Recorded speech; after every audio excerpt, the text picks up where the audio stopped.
All right, guys, Rich here from the RC Network, and this is going to be build update number 1.5 of my Team Associated B5M. Now, I'm about ready to start the transmission build and also the rear diff build, but I wanted to incorporate some upgrade parts just to make it one notch better. Now, of course, I went over to my friends over at MIP to pick up some of their newest items for the B5 and B5M. Now, they have definitely made almost an industry standard with their MIP Puck system, and I wanted to go ahead and implement that into my B5M build. Now, there are a couple of different versions of this kit. The one I picked up was the shiny version, or the standard weight version. Now, they do have an aluminum version that would definitely target a stock racer to just give an advantage on weight savings. However, people have noticed that if you do the aluminum version in a mod buggy or truck, you actually end up decreasing the traction, and you end up with some spinouts and whatnot. So they went ahead and they kept the same weight drive shafts here and everything. And basically the advantage of the system is being able to replace those pucks so that your outdrives and your pins do not wear out. So definitely a great advantage, and of course MIP just does things better. So I also picked up their aluminum top shaft. This thing weighs in at 4.5 grams, intended for the B5, B5M. This will definitely give a little advantage in the transmission, just to get things up and going a little bit quicker. So weight savings is always good in the transmission area, especially if it's made from top grade aluminum. So went ahead and picked up that item. I did pick up some supplement items just to help me as I kind of get racing and get going. I picked up several sets of MIP Pucks. There's 8 per set, so pretty much you have 2 sets per bag for a 2-wheel drive vehicle. And then I also picked up just some extra pins too. So not too bad as far as the monetary portion of this, because if you consider replacing your drive shafts and your outdrives, that's a little bit more. So, but great system here that MIP has. I'm going to go ahead and get this thing installed so I can kind of show you what it looks like in the end. Keep in mind, you will need some kit parts to make the MIP Puck system all work. Like, you definitely need this deal right here, and I believe you also need some bearings. So stay tuned for that, and I will be right back. All right, and I'm back now, and I went ahead and got the rear diff all assembled, and everything has turned out really, really nice. You'll see here that there is the MIP outdrives to accommodate the MIP Puck system. So they're just a little bit bigger now than the stock one, which I'm going to show right here. And you can see the difference in size between the MIP Puck and the stock one. So going to get a little bit better rebuildability to the drive shafts, and all in all just be a better functioning system. So everything went together really great with the rear diff. I noticed that in the instructions are more of a general assembly guide for many different models. Now, I noticed that these are just slightly different than the B5M or B5.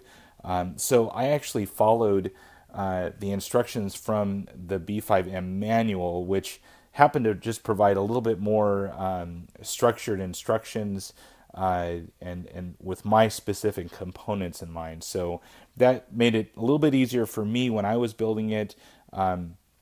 But you can kind of pick and choose which ones you want to do. Now I'm assembling the actual drive or the transmission now, and I went ahead and I pulled out the MIP top shaft. Now here is the stock one. This is an all steel top shaft.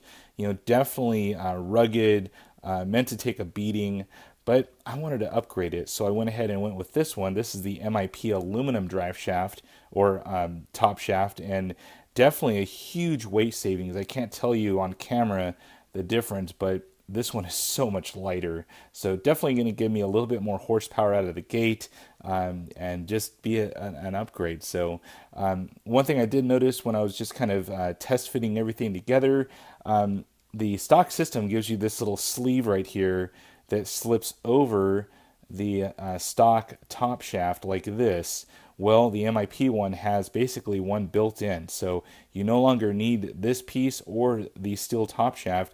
You just need this one single piece, and that slips straight in to the transmission now. So I'm going to go ahead and get this stuff all put together, and I'll be back to show you the final product. All right, guys, and I'm back now, and I went ahead and got everything installed from the MIP Puck system for the B5, B5M, and also that new top shaft, the aluminum one that saves you a little bit of weight in your transmission.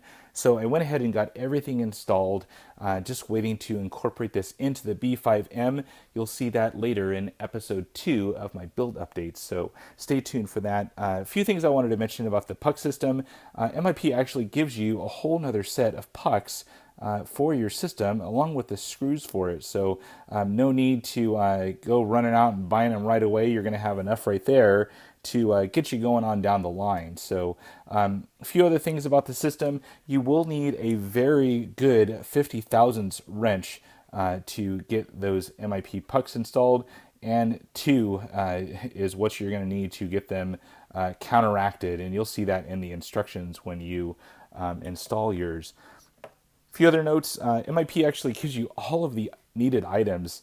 The MIP grease, the clear silicone grease, and also the blue thread gel, which you do need to use on those puck axles. The blue thread gel is super strong. It's almost up to the red grade, so you only need just a little bit of this to you really lock that thing in place.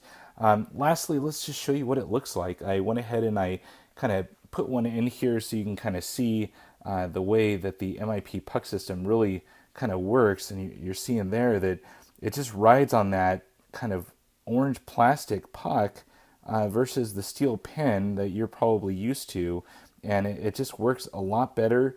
It helps minimize the wear and tear on not only your outdrives but also the pins on your drive shafts. So this is going to improve a lot of things, and you just basically replace that very inexpensive part every so often as you start to notice wear or a little bit of slop in it. And as you can see right here, these are super tight right now, so perfect addition to the B5M. Of course, also you see that top shaft sticking out right there. Another great addition is going to give me some added horsepower, a little bit better throttle off the line. So that's always needed, especially for mod racing. So, well, that's it, guys. Hopefully you guys enjoyed this episode of the B5M upgrade series. I am kind of incorporating everything in here to get this thing up and running, but I really enjoy some of these upgrade parts. Top-notch quality, can't say enough. If you have any questions or comments, please feel free to put those down in the video description. And as always, thumbs up and subscribe. That's it for now, guys. Over and out.